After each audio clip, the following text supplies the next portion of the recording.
Hello students, welcome to today's class. आज है class 10th। तो बोर्ड्स के लिए ये जो टॉपिक है ये बहुत ही इंपॉर्टेंट टॉपिक है। आज के टॉपिक का नाम क्या है? आज के टॉपिक का नाम है अरेंजमेंट ऑफ रेजिस्टेंसेस। आज दो डेरिवेशंस करेंगे, बड़ी ही सिंपल छोटी सी लेकिन बड़ी इंपॉर्टेंट डेरिवेशंस। आप इनको ध्यान से समझना, ईजी बहुत है, इतनी गारंटी है। ठीक है, तो करें, स्टार्ट करें। Okay, let's go. तो पहला टॉपिक है रेजिस्टेंसेस इन सीरीज।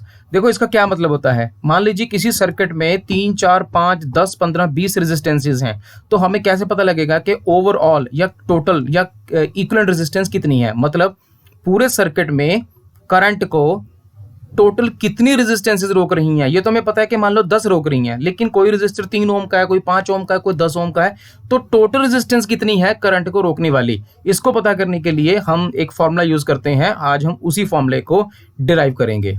तो topic is resistances in series. सबसे पहले ये कैसे पता लगता है कि रेजिस्टेंसेस सीरीज में कैसे हैं। देखो, रेजिस्टेंसेस हमेशा एंड टू एंड जुड़ी हुई होती हैं।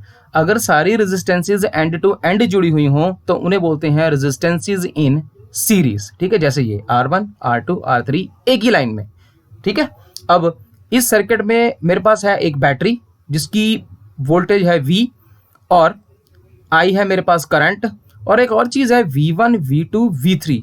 ये कहाँ से आ गई? देखो इसको ध्यान से समझना। जैसे ही करंट एक रेजिस्टेंस से पास करता है तो वोल्टेज थोड़ी कम हो जाती है थोड़ी देर के लिए, फिर वही करंट R2 से गुजरता है, फिर हल्की सी वोल्टेज कम हो जाती है, इसको बोलते हैं वोल्टेज ड्रॉप। R3 में करंट जाएगा, फिर वोल्टेज ड्रॉप हो जाएगा। रेजिस्टेंस के हिसाब से ही वोल्टेज ड्रॉप होता है। लेकिन इसमें एक चीज समझने वाली ये है कि जितना भी वोल्टेज ड्रॉप होगा वो सारा टोटल वोल्टेज के बराबर होता है। फॉर एग्जाम्पल, अगर इस वोल्टेज की वैल्यू है 10 वोल्ट, 10 वोल्ट है, टोटल बैटरी की वोल्टेज 10 वोल्ट है, तो V1 की वैल्यू मान लीजिए 2 है, V2 की वैल्यू 3 है, तो V3 की वैल्यू कितनी होगी? 5। क्यों? 2, 3, 5, 5 + 5 10, तो टोटल वोल्टेज 10 के बराबर ही होगी। V1, V2, V3 की वैल्यू कुछ भी हो सकती है, लेकिन तीनों का टोटल 10 के बराबर ही आएगा। ठीक है, तो सर्किट समझ में आ गया। अब दूसरी बात, जब बैटरी करंट I को निकालेगी तो ये करंट इस ब्रांच से होता हुआ वापस बैटरी में आ जाएगा। अब आप रेड एरो को बड़े ध्यान से देखना। ये क्या करंट? अब करंट सिंगल ब्रांच से गुजरा, तब क्योंकि करंट सिंगल ब्रांच से गुजर रहा है, इसका मतलब ये है कि रेजिस्टेंसेस आर इन सीरीज। अब शुरू करते हैं डेरिवेशन पार्ट 1। तो शुरू में आपको कैसे लिखना है? According to Ohm's law, V = I × R, voltage = current × resistance. So according to circuit, V = V1 + V2 + V3, और V की वैल्यू होती है IR, V1 की वैल्यू I1 R1, V2 की वैल्यू I2 R2, V3 की वैल्यू I3 R3। लेकिन I1, I2, I3 तो I के बराबर है। ऐसा क्यों? क्योंकि in series current is same, current तो सेम है, तो I1, I2, I3 लेने की बजाय आप क्यों ना I ले लो। पार्ट 2। अब देखो, आप इस इक्वेशन में ये जो पॉइंटर घूम रहा है, इस इक्वेशन में सारे I1, I2, I3 को I से रिप्लेस कर दो, ये बन गया I। अब I को ले लो कॉमन, इधर तो I है ही, I और I क्या हो गए? कैंसल। तो R बना R1 + R2 + R3, और इक्विवेलेंट रेजिस्टेंस और resistance in series is equal to R1 + R2 + R3। Derivation खत्म। इतनी सिंपल डेरिवेशन है। देखो, समझने वाली बात क्या है कि अगर आपके पास एक सीरीज अरेंजमेंट है रेजिस्टेंस का, तो आप टोटल रेजिस्टेंस कैसे पता लगाओगे? आप सारी रेजिस्टेंस को क्या कर दो? ऐड कर दो बस।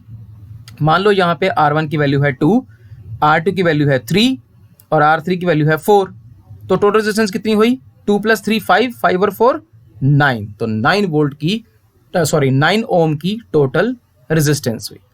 ये तो था रेजिस्टेंस इन सीरीज। अब देखते हैं रेजिस्टेंसेज इन पैरेलल। तो पैरेलल में कैसे लगती हैं रेजिस्टेंसेस?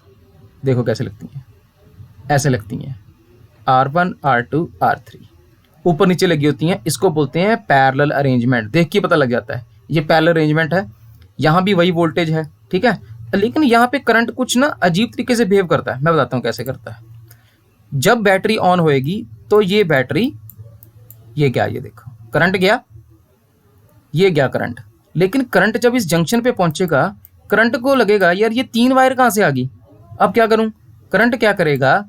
रेजिस्टेंस के हिसाब से I1, I2, I3 की वैल्यू अपने आप ही ले लेगा। लेकिन ये I1 I2 I3 I के बराबर ही होंगी। अब यही करंट जब यहाँ से जाएगा ये फिर I बन जाएगा, ये I बन के ही ये I बन के ही इधर एंटर कर जाएगा, फिर I बन के निकलेगा, फिर यहाँ पे टूट जाएगा करंट। जितनी ब्रांचेस करंट उतने ही हिस्से में ब्रेक हो जाएगा। ऐसे पैरेलल में काम करता है करंट। ठीक है, समझ में आया।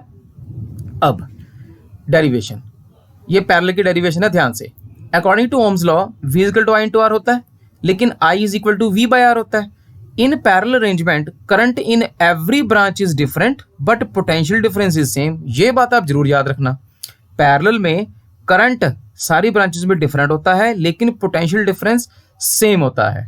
अब क्या करें, तो I is equal to I1 plus I2 plus I3, लेकिन I की वैल्यू होती है V बाय आर, I1 की वैल्यू V1 अपॉन R1, इसी तरह V2 अपॉन R2, इसी तरह V3 upon R3। V by are तो है ही, लेकिन V1 और V2 और V3 तो V के बराबर ही है। क्यों? क्योंकि पैरेलल में वोल्टेज इज सेम, तो सारा V1 V2 V3 is replaced by simple V।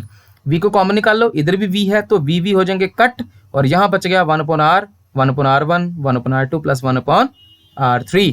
तो 1 upon RT is equal to R1, 1 upon R1 plus 1 upon R2 plus 1 upon R3। तो पैरेलल में आप रेसिप्रोकल लेके सबको सॉल्व कर सकते हो। ठीक है, समझ में आया। ओके, देखो एक चीज आप याद रखना, बड़ी इंपॉर्टेंट है, अरेंजमेंट करंट एंड वोल्टेज। ये टेबल याद रखना, अगर अरेंजमेंट हो सीरीज में तो करंट सेम वोल्टेज डिफरेंट, लेकिन अगर अरेंजमेंट हो पैरेलल तो करंट होगा डिफरेंट वोल्टेज होगी सेम। ठीक है, इसको ध्यान से समझ लेना। सीरीज में करंट सेम होता है, वोल्टेज डिफरेंट होती है, पैरेलल में करंट डिफरेंट होता है, वोल्टेज सेम होती है। बस ये याद रखना। ठीक है, नेक्स्ट टॉपिक में क्वेश्चन सॉल्व करेंगे। आई होप आपको आज वाली डेरिवेशन समझ में आई होगी। देखो डेरिवेशन को पक्का करने के लिए क्या कर सकते हैं, मैं आपको टिप देता हूँ। 2-3 बार डेरिवेशन को पहले समझ के फिर उसको लिख के देखो, फिर बिना देखे लिख के देखो, एक बार और लिख के देखो। 4 बार या 3 बार कोई डेरिवेशन आप लिख लोगे तो वो डेरिवेशन आपकी कभी भी फंसेगी नहीं। ठीक है, आपको अच्छी तरह से याद हो जाएगी। तो इसको भी 2-3 बार प्रैक्टिस करना। कोई चीज़ नहीं समझ में आएगी मुझे कमेंट सेक्शन में लिख के भेज देना, मैं आपकी क्वेरी सॉल्व कर दूंगा। तो अगले लेक्चर में जल्दी ही मिलते हैं। ठीक है, तब तक के लिए good bye, take care and see you soon.